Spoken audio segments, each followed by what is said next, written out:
time now for us to talk about the cost of living and many other things in between. It's a crucial issue for everybody now because, Charlie, people keep saying, hey, tomato barco, 5 Ghana cedis. So exactly how much more are you paying for some of those food items that you consume?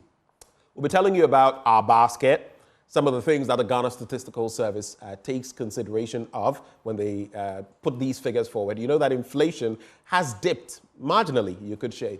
But what does it mean for the ordinary person out there? What is the detail? What is the breakdown? We're glad this morning to host Professor Samuel Kobena Enim. He is head of the Ghana Statistical Service. And as always, he's been so gracious, he joins us in the studio this morning. Prof, good morning. Good morning, Benjamin. Thank you. Aiko. Yeah. I keep celebrating you, and I do it on air even because I think you're a fine gentleman doing a fine job. Thank you. Not to mention intelligence, so keep up with the good work. Thank you. But let's get into what the latest inflationary figure is, what the difference is month on month or year on year, and we'll take it from there in terms of what it actually means for the ordinary Ghanaian. But tell us about the latest inflationary figure and maybe the items in your basket that you used. Has it changed? Have you added on any others? Any details you can share with us? Thank you very much, Benjamin, and it's always a delight to share further insights on the press releases that we do on a monthly basis, because this gives us another platform to go into the details rather than just talking about the headline figures. So for May 2024, we put out an inflation figure year on year, and I'm emphasizing year on year of 23.1% relative to the 25.0 that we recorded for April 2024, which indicates that year on year rate of inflation has decreased by 1.9 percentage points. On a month-on-month basis, we put out a figure for May 2024 as 3.2% relative to 1.8% for April 2024, indicating an increase in month-on-month inflation. So the key take-home message is that from a year-on-year perspective and a month-on-month perspective, they are moving in different directions. While we are seeing an increase on a year-on-year basis, a decrease on a year-on-year basis, we are seeing an increase on a month-on-month basis. In terms of the basket for the computation, there. So before you get to the basket, so then that explains, because people have asked, but the cost of the thing I'm buying has gone up. How are they saying inflation is reducing? That explains that angle, yes. Right? And let me throw further light on that. When we say year-on-year inflation, all that it means is that we are comparing May 2024 to May 2023. And when we do releases, we try to identify what is driving the change in the inflation figures. If you look at our CPI figures for 2023, it was between April and May 2023 that we saw the highest increase. It moved from 170.6 to 178.7. 8.1 point difference between April 2023 and May 2023. If you are calculating May 2024 figures, this is what is going to affect your denominator, because the calculation of rate of inflation is the current period consumer price index minus the previous period consumer price index divided by the previous period consumer price index. So the computation in current terms is going to take into account what happened in May 2023. In current period, that is between April 2024 and May 2024, we saw an increase in consumer price index by 6.7 points. In April 2024, it was 213.3, and now it's 220.0, indicating a 6.7 point increase in our consumer price index. So in current terms, clearly, prices of goods and services are going up, and that is why on a month-on-month basis, we've moved from 1.8% to 3.2%. I see. So that is clear. And even when you talk about that, you know, there was a time we had a conversation and you kept talking about personal inflation and everything in between, which makes sense, because if you choose to buy certain things that are imported, Irish potatoes and the rest, your inflation will be higher than the person who chooses maybe cassava and some other things. But at the same time, we've got to the point where this personal inflation may not be such a crucial element in terms of the basics. Because guess what? Now, tomatoes are more. 5 Ghana cedis for one. You would be lucky to get it for 4 Ghana cedis and all that. Onions, how much are pepper? I mean, you deal with these figures. Now we are looking at a crate of tomatoes that was going for about 1,500 cedis just in January last year or so, going for 7,000 cedis. How much is that in inflation? So many times more. A difference of 5,500 cedis. So does that really, it still applies, but how relevant is it today? Because even the very basic things we will all eat, you can't run away from the tomatoes for your stew or the eggs and stuff, have shot up astronomically. And you can see some of them right now in terms of the pricing. So how relevant is that, the personal inflationary bit? So let me approach it from the perspective of the additional information that we put out anytime we give out the headline figures. I think for the past 2 years, after putting out the headline figures, we add on the 20 items that have seen the highest price changes on a year-on-year basis and on a month-on-month basis. And also pick up the items that have significant weight. And we do that for 2 reasons. In May 2024, of the 20 items, we identify 2 of them that have significant weight. And what we mean by significant weight is a single item that has a weight of more than 1. And keep in mind that we have 307 items in the basket. Okay. And all would have to add up to 100. So if one of them has a weight of more than 1, that's huge. That's huge. It means the impact of that thing alone is because if it is 300 plus and factoring down to 100, it means everyone is going to be 0 point something. 0.3, thereabout. Yes. And then you have one of them or some of them having weights more than 1. So we put out these items to advise both government and individuals. And we tell government that if you want to drive down inflation rate, identify the items that have significant weight and continue to see significant increases in prices. And one of these items is tomatoes. And we've been seeing this in the last 12 months that consistently tomatoes with a weight of 1.2 is currently seeing a price change of about 39%, almost 40%. Yam was the second item in the basket. Yam has a weight of 1.6 and also saw a price change year on year by 37.4%. So although at the national level, year on year, we are seeing price decreases in terms of changes, when you come to some individual items like tomatoes and yam, as I've indicated, with significant weights, they are not decreasing as we are seeing for the overall inflation. Indeed, we are recording changes, 37% for yam, 37.4% for yam, and 39% for tomatoes. From the individual perspective, we think that this is very important because there are certain things that you can have substitute for them, and there are certain things that you cannot. There are no substitutes. Exactly.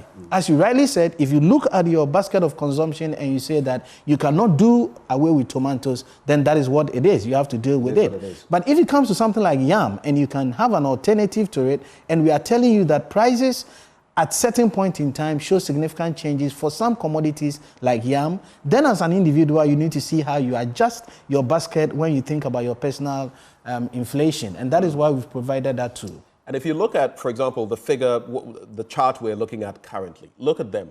Maybe you may say, okay, in Ntrowa, it depends on your taste, especially for a yam lover. In Ntrowa, maybe the garden eggs maybe, or aubergine may be crucial to you. But you could say 56.3%. Okay, can I find a substitute for that? Maybe I'll use konsusua, the turkey berries instead. Cabbage, maybe I can say that, oh, I'll take it out. Carrots, 44.4%, I may take it out. But the rest, you can't do anything about them. Onions, yam. Okay, so apple as well, you can take that out. But the okra or nkrumah, tomatoes, dried pepper, green pepper, or the bell peppers, there's nothing you can do about those. You will use them. Especially because we love spices and all, you will use them, which means you are stuck. You're stuck with the. I mean, Benjamin, you are absolutely right. That is why, as much as possible, we do this disaggregation so that households can make that decision in terms of what you don't have any option with and what you have an option for in terms of variation. Indeed, going forward, we're trying to calculate the inflation rate that affects the poor people and inflation rate that affects the non-poor people. And for the poor people, we'll be talking about commodities like you said, tomatoes, pepper, onions, that Everybody uses it. I mean, irrespective of your status, whether you are poor or non-poor, you have to use them. And clearly, you might see that if price changes with these items keeps changing, then the inflation for the poor will be higher than the non-poor in terms of the essentials that are seeing price changes. And this, I mean, to stretch it a little, also impacts health. Because then you may have a lot of people, and yes, we have health-wise, you may know that the sausages and the rest have their own. Someone may be forced now, because even eggs now I hear about 4 cedis. So let me do more sausages and all of that, because I can't afford the fish.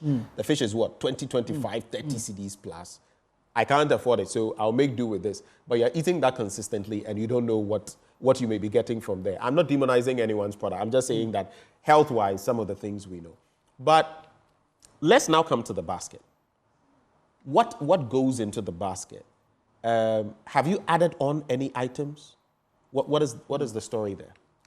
Benjamin, before I get to the basket, let me say something little about what you said. And it's very important we think about it as a country in terms of what statistics we need and how it impacts the policy that we're talking about. We currently have a technical team working towards exactly what you're talking about in terms of cost of living adjustments for health implications. Wow. And we're going to look at our basket, and we're going to see things that are seeing significant price changes and the implications on our health. We always would want a situation where we do this with the implementing agencies and say that this is an indicator that we want to keep an eye on so that it wouldn't be a supply-driven approach where GSS keeps producing this and it doesn't find its way in policy document. But if fortunately this finds its way in policy documents, it's something that we can easily calculate based on the basket that we have in terms of the health implications. For instance, if you continue to see ready-made food, which we know a lot of people patronize, and it's continue seeing high increases in prices. Especially now where people are saying that they prefer to buy than cook. Exactly. Because if I'm going to cook jollof rice for a family of maybe 4, and maybe I buy it, we can manage rather than go and do the cooking. By the time I'm done cooking, gas or charcoal or whatever, I have spent so much, so I prefer to go and buy. Indeed, if you look at the food basket, ready-made food is one of the 5 items that have the highest weights. And it's always impacting on food inflation. So these are the things that we need to talk about when it comes to disaggregating the inflation figures away from the headline stories. Coming back to the basket, there are 3 variables that we use in computing consumer price index and rate of inflation. These are prices, quantities, and the third one is the weights that we have on the items in the basket. And that simply means that the items that we have in the basket have different levels of importance to different people in the country. Right. So at any point in time, we want to find out that do we have more importance for tomatoes relative to onion, relative to pepper. So if you go into our basket, as I indicated, tomatoes has a weight of 1.7. So it tells you the number of people who consume tomatoes. Yam has a weight of 1.6. So in the basket, for us to be able to get the weight, we have to do a Ghana Living Standard survey. And that takes 5 years, and at any point in time, you need to do it when you have a relatively stable economic period where you can use that to rebase your GDP. So the last time we did that was 2017, 2018. And as we currently speak, we have field officers that we are deploying to do data collection for the Ghana Living Standard survey. So since 2017, 2018, we've been using this basket of 307 items for the computation of CPI and rate of inflation. So we're still using the 300? We have not changed the basket for the computation of CPI. Okay, all right. Now, if you look at it as well, so per even your release, the assumption is that the items in the basket are purchased each month, hence you capture also the monthly price changes. You do this, is it midway through every month? No, we do it in the first week of every month. First week of every month. So in the first, and sometimes it stretches to, at the latest, the second week of every month. But as a service, we've done a study to see how collecting the prices and quantities in different weeks of the month would impact. And there's no impact, or it doesn't matter whether you collect in the first week, the second week, the third week, or the fourth week. The simple reason is that even if we see price changes in the second week, and it doesn't come up in the month that we are doing the release, it's going to impact in the next month when we collect the data in the first week of the month. All right. So let's do this. It's crucial to, yesterday I had the government spokesperson on governance and security, Pograve Wachedankwa here, and he said that, when we're talking about tomato prices, 5 cedis and the rest, he said that, I go to the Achimota market at 4 a.m. and I'm able to get it for 2 cedis. And I don't know how many people will go to the market at 4 a.m., but there were some people who sent in messages challenging what he was saying. Now, if you look at what he just told me, the factors you take stock of, prices, quantity, and then the weight of those items. You do this in 57 markets, 8,337 outlets, and collect for approximately 47,800 products every month across the length and breadth of Ghana. But how watertight is that process? I mean, it can't be perfect, but how much weight can we put on that process? Because sometimes some people will say, they say this and that, but the price of this on the market, where I buy from, the change is much more radical than, so give us a finer understanding of that. So 2 things here. One is, how did we identify the 57 markets? And the baseline information is that the 57 markets are represented across all the 16 administrative regions. So then we can generalize for the regions and then do the computation for the national. And the identification of the 57 markets was based on a number of factors in terms of, as I indicated earlier on, whether it has regional representation and whether it's a market that we have a lot of patronage in terms of where people are. You'll all agree that when you go into a certain geographical area like Greater Accra region, who doubts Kaneshie market as a central point? Who doubt Medina market as a central? Who doubt Mokola market as a central point? Yes, so these are market centers that we know the patronage of people who go there, and that would be the basis for doing that. So from the selection point of view, that is the process that we go through. When it comes to the computation part, and thankfully now that a lot of things are being automated, we don't do things manually.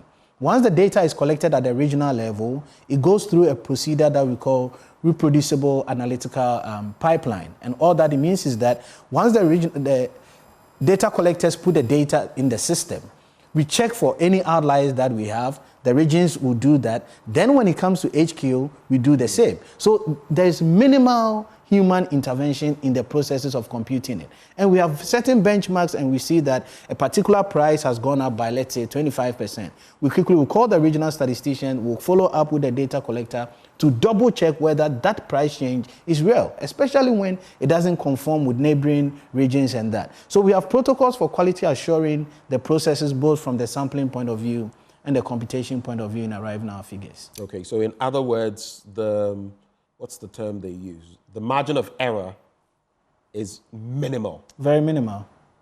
Very minimal. And we always would want to benchmark what we do with other processes. Somewhere last year, we sent all our data, our historical data, which is on our website, and that is when we started doing the reproducible analytical pipeline, where our collaboration with the Office for National Statistics, we got them to go through our processes, look at the historical figures that we have, and then give us a report on how, again, as you said, the margin of error is very negligible. I will quickly get into the latest inflationary figure, food and non-food inflation, as well as inflation for locally produced items and inflation for imported items. But a quick question, something came to mind. Your inflationary calculator, is it still... Yes, the personal inflation, yes. The personal inflation. Yes, on our website. Where can people go? For example, if someone is watching now and thinks, okay, things have changed for me, I can't really gauge. Where can they go to access it? And then you can be able to calculate, okay, so if I buy 10 apples this month, that is my habit, not mine, but let's say for this person, and maybe X, Y of that, what is it going to mean for me cost-wise? Where can they go? So it's on our website, that is statsghana.gov.gh. If you Google that, statsghana.gov.gh. If you Google that, it takes you to our website. And once you get onto the landing page, the home page, on the top right, you see the personal inflation calculator tab there. You click on it, and then it gives you the opportunity to key in the commodities that you are buying and the expenditure, the prices associated with that. Then it gives you your personal inflation calculator. So it's accessible from our website. Okay. So please make use of it. If you are struggling with, just go there and get it done. So now let's get into the breakdown for May in terms of the disaggregation, food, non-food, imported versus locally produced. What are the changes? What do they mean? So again, we're going to look at this from the year-on-year and the month-on-month so that we put better context to the distribution of overall inflation across food and non-food. So for May 2024, we saw non-food inflation recording a higher value than food inflation.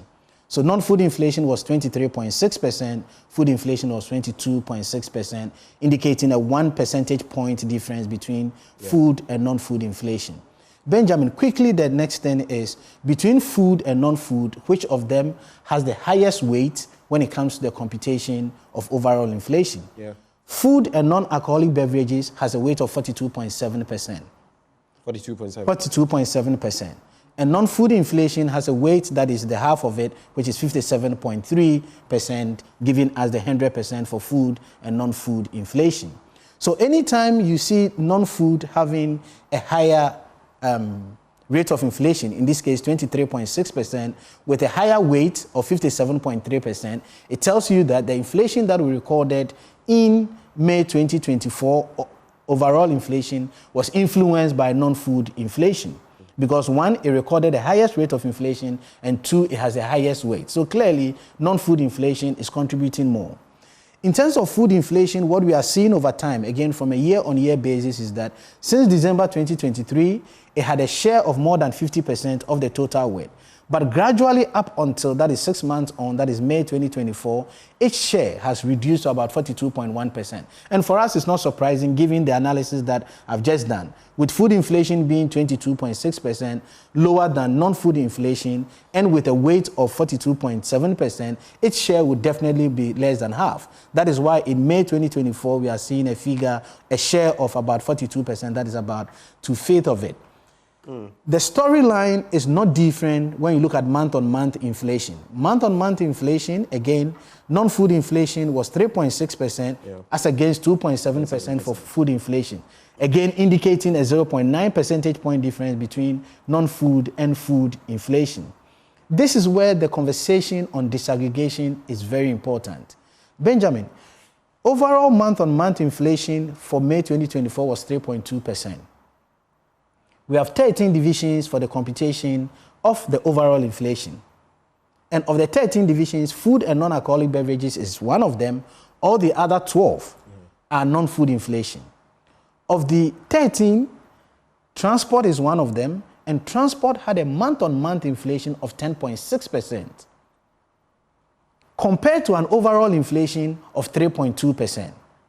Wow. So this is where our conversation with policymakers, we say that you always need to keep an eye on an item that can have multiple effects going forward. Different ways. So even the 10.6 now is not our concern, but going forward, how would that impact on agricultural commodities? Because it will affect food. It's going to affect other items that we have in the basket. So anytime transport records a month-on-month inflation of 10.6%, it should be a concern for all of us. If you relate this to the base effect, going into June, going into July, we still are going to see significant base effect. But once we get into the period where the base effect is no more kicking in and current prices are going up, we are likely to see jumps in our inflation rate. And this is the time we need to start taking precautionary measures instead of waiting until August, going into December, where we're not going to see significant base effect, bringing down our year-on-year inflation. In the context of inflation for imported items and locally produced items, right, we saw about a 5.1 percentage point difference between inflation for locally produced items and inflation for imported items. Locally produced items had an inflation rate of about 24.5%, and we saw 19.6% for inflation on locally produced items. The conversation around this, we always advise we have to be circumspect, in the sense that it is one of the disaggregations that you cannot completely say that a particular product is strictly locally produced and a particular product is strictly imported. There are some of them that you can easily do that. But if you talk about commodities, items that their inputs are imported and ends up through further processing to become locally produced, one has to be careful with that conversation. But broadly, one can say that if inflation on imported items So those are is going up. intermediate goods. Yes, it's going up. Then maybe, as people would want to attribute, maybe it's the exchange rate effect that is influencing that. But we think that we need to go beyond the broad locally produced items, imported items, and as we just did, drill down to the item level and say that yam is strictly locally produced. It is having an impact. What do we do? I think for yam, for example, we could, by and large, because I think just about, is it 2 years ago, thereabouts, we're the world's largest exporter of yam. So maybe for yam, you would say that by and large, it's local production. I don't know the full story, but you would say that yam by and large. But how about the other items in there? And as you were talking about some items that may be partly locally produced, and look at something as basic as sanitary pads for our women. Every month, they are going to use them. Some of these taxes were waived, taken off after lots of protests from people like me. But now you have the knock-on effect of the dollar wiping away everything. So then, okay, so there's some minimal local production. There's a lot of import coming in on that. What does that mean? How does that impact? How are you even able to gauge? Well, maybe from the products and all that, but just to go back to that point you were making, it becomes pretty tricky. And Benjamin, again, you are very spot on that. And our concern is that we treat statistics in silos, and that's a problem. As Ghana Statistical Service, we put out a trade statistics report up to the item level. So you can, and now we've started putting out what we call the unit value index in terms of changes in export and import prices. So if for a particular quarter, and as you cited for sanitary pads, you see a price hike from an import point of view, this is when, as a country, we need to know that if you leave things as they are in the coming months, the price of the commodity on the local market is going to go up. And we go ahead and tell you where we are so you're importing. able to forecast. You exactly. can see it will happen, exactly. and it does. And for us at GSS, per the professional engagement, we minimally will do forecasting. But we can guide policymakers on conversations like this and say that if you see a particular item that is having challenges from the perspective of imports, and it's a matter of either a reduction in the production or an increase in prices, you should know that 2-3 months down the line, the price of that item on the local market is going to go up. So from a policy... So that may explain why you see a product and people say, we're going to market and getting it for about 7 cedis. All of a sudden, they are now saying it is 12 cedis. That is what happens exactly. sometimes. Because then they don't understand. But the person who has brought it in and gone through, whether it is wholesale or whatever, or is retailing, will tell you that, well, my hands are also tied because I got it for this. That partly explains those dynamics. Exactly. And this is not difficult to understand. This is pretty straightforward from our point of view because the data is there telling you that 6 months ago, you had a constraint on importing this particular commodity. You don't have to wait 6 months down the line to say that why has the price gone up? When the answer, you knew about it 6 months ago. And this is why we need to integrate the different data sets to help us better understand the economy and put in the right interventions. From the policy perspective, you are doing your bit. How responsive has been the side of, I don't like using the word government, but the policy implementers, because what they do impacts all of us. I mean, there are things that I go out now and you ask the price and I'm like, let me give you a typical example. You see the Welch or Welch drink, as we call it here, the grape. Right? Not too long ago, I used to buy this thing for 12 cedis. Now it's 40 cedis. It's not something that I would buy often. 40 cedis. In some places, it's 45 cedis. Look at the difference. 12 to 45. Within how many, a year and a half, 2 years? So I'm even lost for words. But let's also look at the disaggregation of the year-on-year inflation by division, because then some crucial things come to mind. As for the alcoholic beverages, tobacco, and all of that, even the taxes and everything, that's a different story. But I'm looking at some interesting dynamics here. Health. You look at health, and the weight is 0.7. The year-on-year inflation is 26.5%. Month on month, it has gone up by 1.3%. Education, the weight is 6.6. Inflation year on year is 25.2. Month on month, 5.5. I found that interesting. And finally, I mean, when you do all of this, you want to distress a bit. So recreation, sport, and culture. the weights 3.5%, year on year 24.1%, month on month 1.8%. And then there are others, furnishing, transport, clothing, and footwear. What can you say about some of these specific areas? I intentionally mentioned health, education, and of course, with all the stress, you want to unwind, but how much will that cost you? What damage will it do to your pocket? What is the pattern you see there? Again, this is why it's always important to look at the disaggregate. And I'm happy you selected health and education. And if you look at the numbers, they are behaving, the two divisions are behaving differently on a year-on-year basis and on a month-on-month basis relative to the overall figure. As you rightly said, health year-on-year is 26%, which is higher than the overall national inflation of 23.1%. Then if you look on month, health has an inflation figure 1.8, which is lower than the overall month-on-month inflation of 3.2%. The story for education is completely different. In terms of education, as you rightly said, month-on-month is 5.5, which is higher than the overall national of 3.2%. We keep saying that we need to start addressing our inflation challenges from a real sector point of view. And what this simply means is that when these figures are out there, there should be some engagement with the implementing MDAs to try and better understand whether, one, we relate with the numbers that are coming up, and two, going forward, what interventions can we put in place to ensure that we can bring the number down.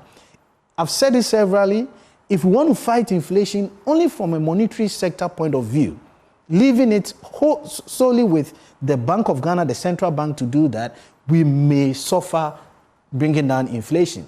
At best, we'll bring it down to a point, we're going to get a shock because there are external shocks that are coming in, and then we're going to go up again. Which we are not necessarily in control of. We don't, but you have control over your real sectors. So if now inflation from transport is 10.6, the question is, how can we engage the ministry to ensure that it doesn't further go up?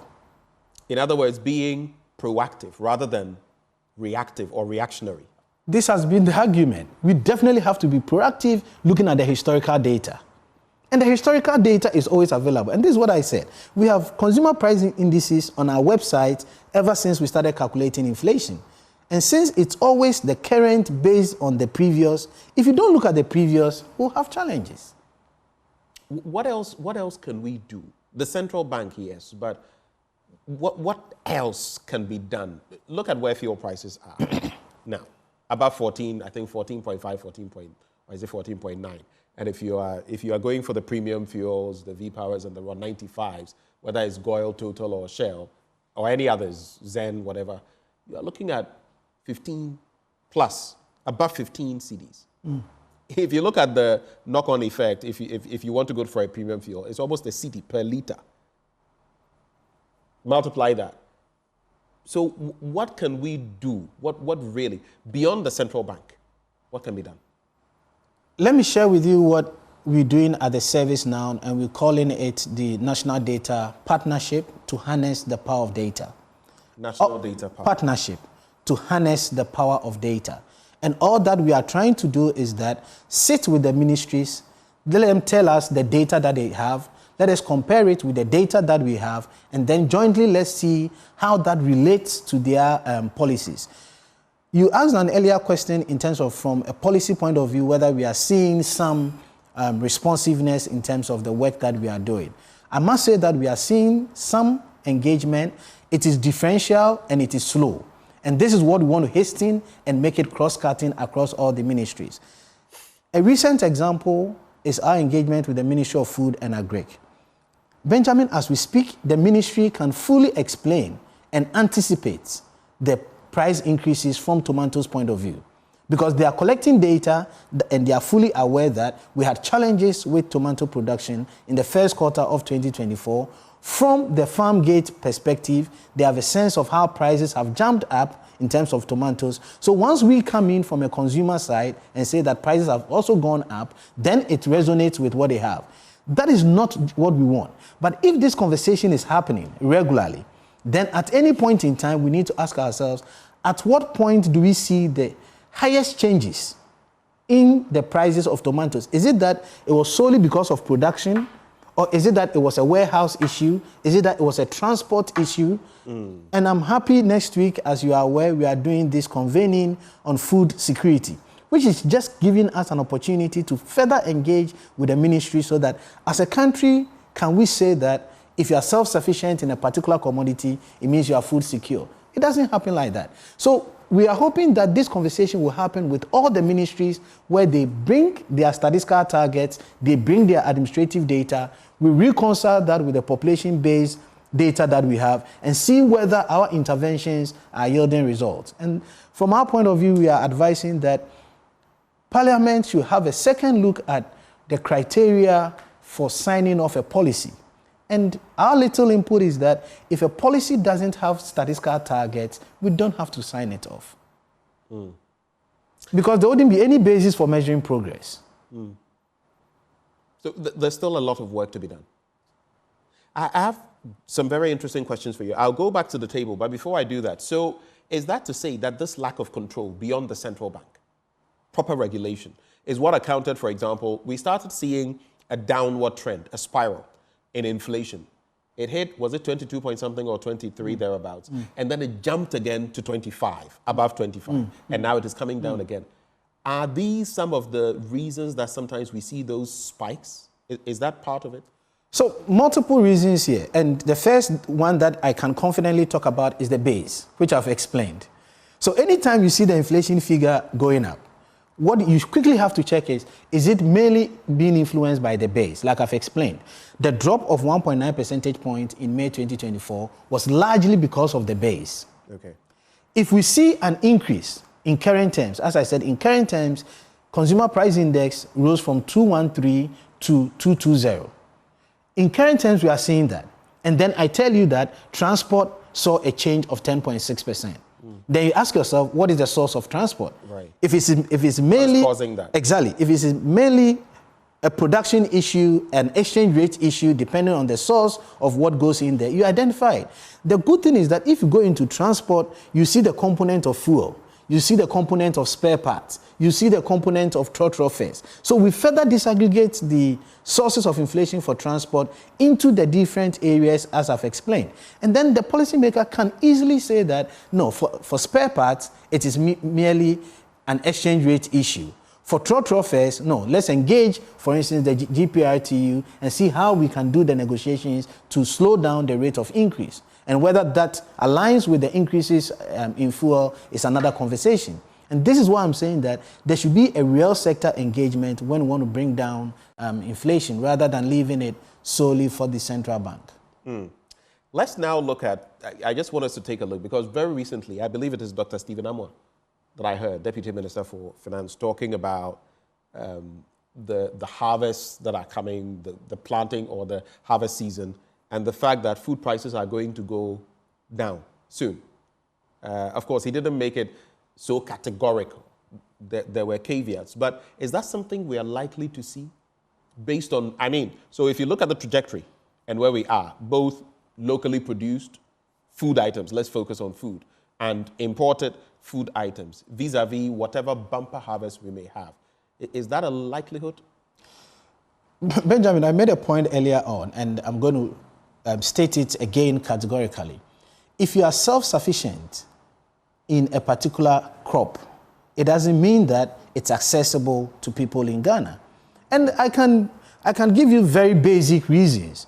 If you are self-sufficient from a production side and they are mainly going into exports, what we have on the local market would have to be competed for, and then prices are going to go up. So, do you know what is coming to mind? No. Chocolate.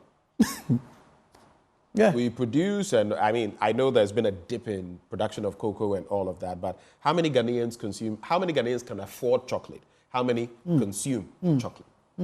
So we need to revisit that conversation and always go through the value chain. Another typical example is that production might go up, but if it doesn't go up to commensurate population increases, you cannot simply say that we expect that prices are going to come down.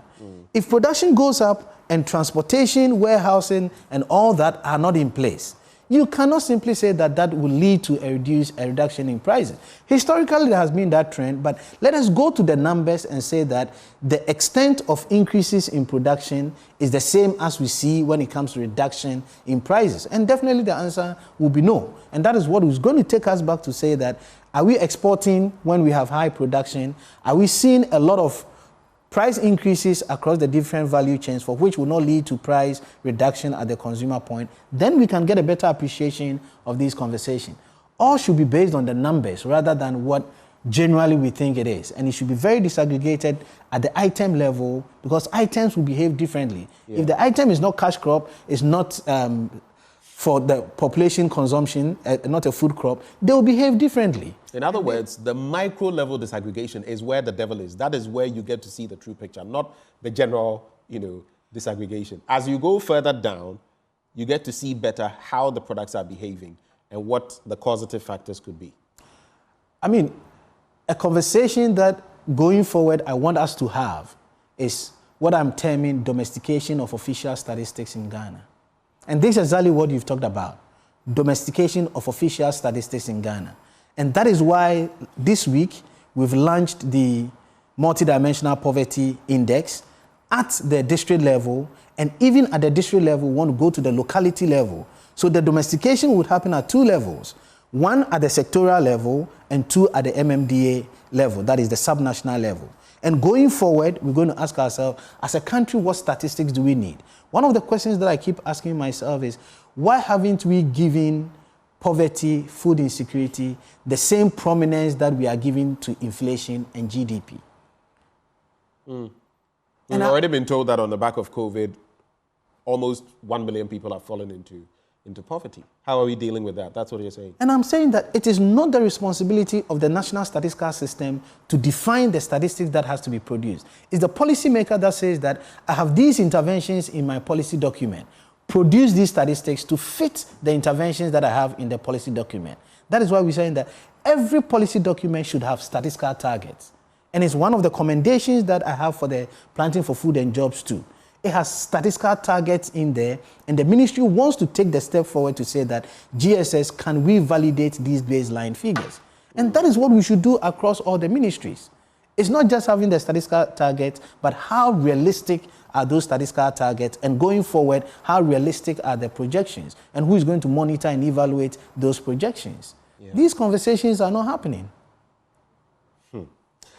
Let's do the last bit on the disaggregation. Another interesting bit, disaggregation of year-on-year, month-on-month food inflation by subclass. I'm bringing this up because when we were having those conversations about import. You remember the bill that was being proposed for Parliament, and some of the yemwadie, the what do you call it? Innards, the live animals, meat and other parts of slaughtered animals, and then fish and other seafood. When I look at the dynamics here, I see an interesting picture in terms of, well, the weighting is what it is, but the year-on-year inflation, fish and other seafood, I'm looking at what, 21.6%? And then the live animals and others, and again, our poultry industry impacted recently. There was an initiative to provide live chicks and all of that. That is 8%, just on these two. What is happening there? What is happening? So again, I'm happy you touched on the weight and you've touched on the price changes. Keep in mind that food inflation for May 2024 was 22.6. You see in there that vegetables has a weight, tubers and plantains, has a weight of 9.5. And it saw the highest price change across the subclasses under food. Of the 22.6 that we recorded for overall food inflation, vegetables, plantains, and tubers, given its weight and the price change, contributed 3.6 percentage points to the overall 22.6. And we have 15 subclasses under food. So if one of them is contributing 3.6 of the overall 22.6, it tells you the importance of that. The second one is what you talked about, fish and other meat. Saw a price change of 23.1%. Has a weight of about 7.6. With this, its contribution was about 2.0 percentage points to the overall. So anytime you take food, I keep saying, of the 15 subclasses, there are 5 of them that have weights more than 5. And that is where we should concentrate on. And I earlier on told you that ready-made food is one of them. So you see that ready-made food is one of the 5 subclasses under food with significant weight more than 5 and also saw significant price change. So equally contributed significantly to the overall food inflation of 22.6. So please, let's try and continuously move away from the headlines and talk about these stories, because you can easily influence it at the item level rather than the aggregated level. It's much more than just saying, oh, inflation has fallen by 1.something%. We are getting better. The devil is in the detail. When you go down there, then you see that is why, and you see, that's how you get the understanding of, but they say inflation is going down, but it appears the cost of. I hope you appreciate now, and that is why we are always so grateful that you come through. But I want us now to look at the regional breakdown. You know, oftentimes we assume that, oh, things are so expensive in Accra and all of that, but in other places as well. When I was speaking about the tomato conversation yesterday, I was shocked. Some people from areas where you would expect that, oh, tomato prices would be low, were also saying we are buying it for 5 cedis here as well, which was shocking for me. So which regions are facing the biggest crunch? Which regions are seeing the highest inflation? Which regions are seeing the biggest jumps in inflation? And also, which ones are seeing quite a decline in inflation? Just So Benjamin, just as we've done from the commodity perspective, we do the same from the regional perspective. And what that means is that we have the weights of each of the 16 administrative regions and how they impact on the overall national rate of inflation. Greater Accra region alone contributes 28.5% to the overall rate of inflation. So that is why anytime we see Greater Accra's rate of inflation going up, we caution that we need to tame it, because it's about 1/3 of the overall rate of inflation, followed by Ashanti region and so on and so forth. This is understandable because these two regions are about 5.6 million and 5.5 million from our 2021 population housing census. So these two regions are contributing about 1/3 to our overall population. And we are seeing same from an inflation point of view, because it's population driven and people that we are talking about.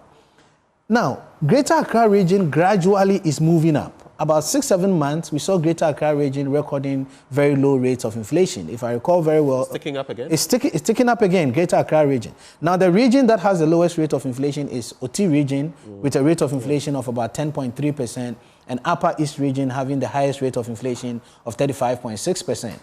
When we do the release, we highlight on the highest and the lowest and say it's about 3 times difference. But when we are engaging policymakers, it's the conversation that I've just had with you. Let's look at the trend for Greater Accra and with its weight, begin to ask ourselves whether we can we can start putting in some measures to tame Greater Accra's region's rate of inflation. Taming Upper East region rate of inflation is good for the people in Upper East. We need to do that, but let's do that at the regional level.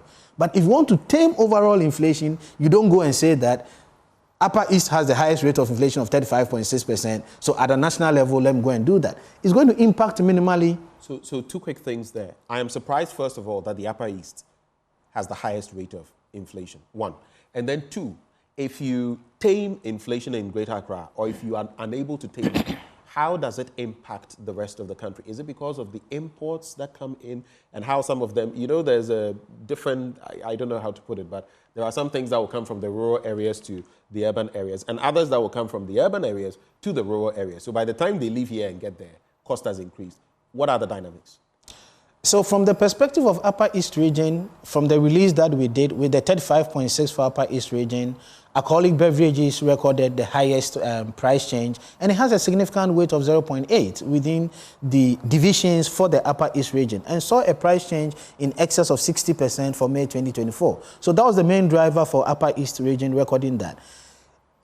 When we see a region with the highest interest inflation rate, we engage the regional statisticians to engage the regional coordinating council to begin to ask ourselves, what can we do to tame it down?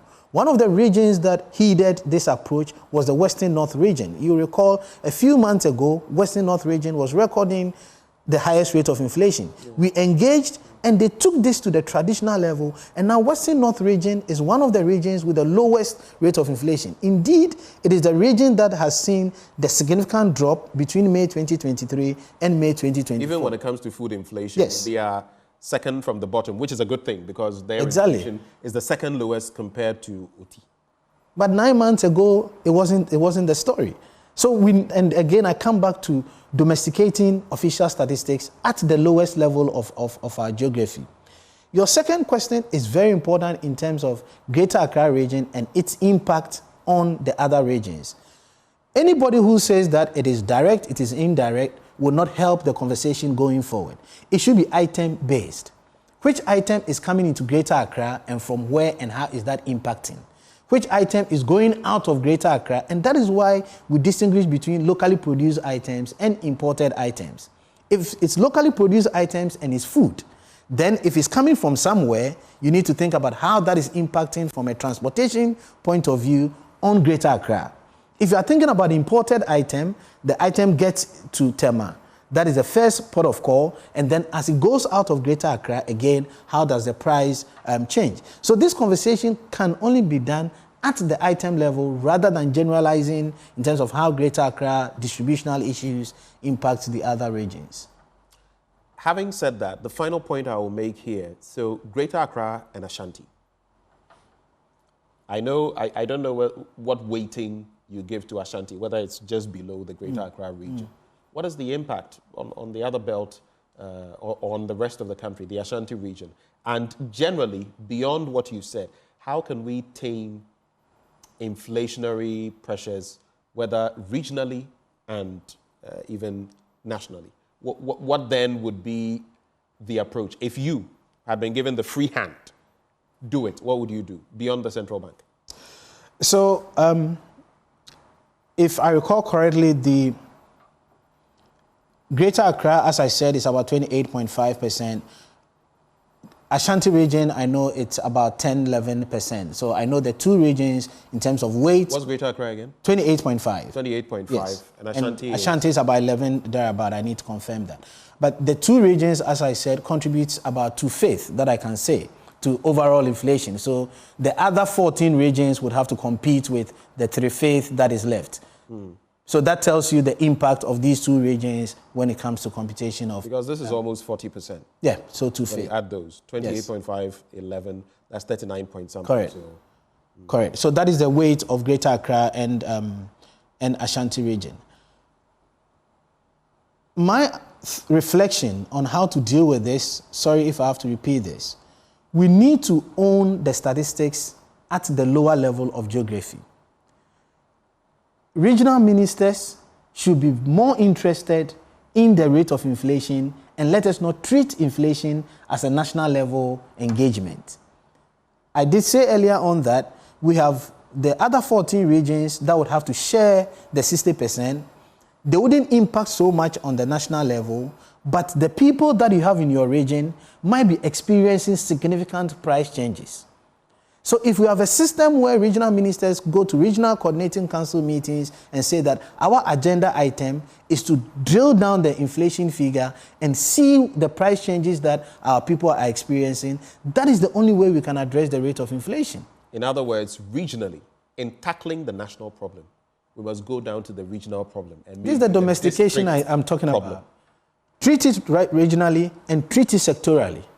So when it comes to transport, deal with it sectorally. Don't deal with it at that broad level. Let it not be the headache of only Bank of Ghana and the Ministry of Finance. But the real sectors, how are they dealing with price changes from their point of view? Then if you go to the sub-national level, get the regional coordinating councils, the district coordinating councils to be interested in that. We don't have representation at the district level, as I said earlier, in terms of our markets. But we have representation at the regional level. That doesn't mean that the regions should not be interested in the district should not be interested in the price changes. But how can they get involved? It must be structures, right? How can they be roped in? No, but as I indicated earlier on, if you take a huge market in a particular region and you know the number of districts that feed on the market, you should be interested in there.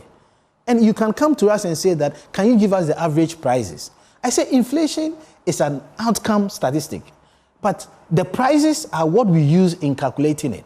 And we are able to give average prices of the commodities at a certain level of geography, such as the regional averages. And this enables us to do the food price variability report that we've been putting out, so that we get a sense of how average prices vary across the different regions. And this is not about inflation, which is the output. It's about the input, which is prices, that goes into the computation of inflation as an output. Let's now look at utilities come to mind. I don't know how you factor those, because I even saw water at a point there, and I know it's consumables. I don't know what effect we're feeling. Recently, there was another increment. If you have any thoughts on that to share, how you're feeling the impact of this, you can do that. But the main question I wanted to ask you then, what would be your forecast? Let's say I know, I'm putting you in it. We're in June. What would be your forecast going into the next cycle? Dr. Stephen Amoah has said what he said. The exchange rate is what it is. What would be your forecast weighing all these dynamics? This will be one of the questions that I wouldn't be able to give you an answer, but I would just go back to the parameters that I talked about earlier on. What I can confidently say is about last year's figures. As I said, 8.1 for last year was the highest.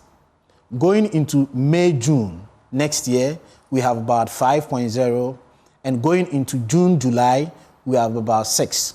These are significant base effects that are going to tell on the current period for June and July going forward. Right. But in August, we don't have any base effect. Indeed, we had a reduction of 0.4 indices between July and August 2024. And this data is available publicly, so we all know we have control over it. Now, if we're going to see energy price increases in the next couple of months, right, that effect might be dampened by the base, because the base is huge. But if we're going to see continuous increases and exchange rates in the next 3-4 months, we wouldn't benefit from any base effect in the month of August. As I said, indeed, the indices show a decline of 0.4. So what we're going to see in June, July, in terms of current price increases, what I can tell you is that those price increases on a year-on-year basis are likely to be dampened by the base effect, given what happened last year. But then whatever happens in August in terms of current price increases, there wouldn't be any base that would cushion us going forward. So we wouldn't be able to say that we expect a reduction or an increase, but given how all these will play out, keeping in mind the base is what we can use as guidance going forward. Prof, we're very grateful for your time this morning. Thank you so much for joining us. Unless there's anything else you want to add, maybe in some 20 seconds. Just quickly to say that next week, Tuesday, we are doing a release of the gross domestic product for the first quarter of 2024.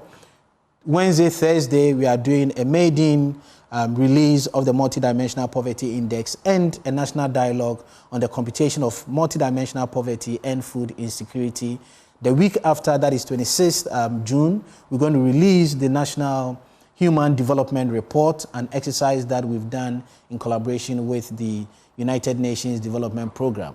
We're mentioning all this as our next releases so that we prepare ourselves, engage with it better, and see how that would impact policy. Thank you. Prof. Yadase Ayiko. Thank you. And that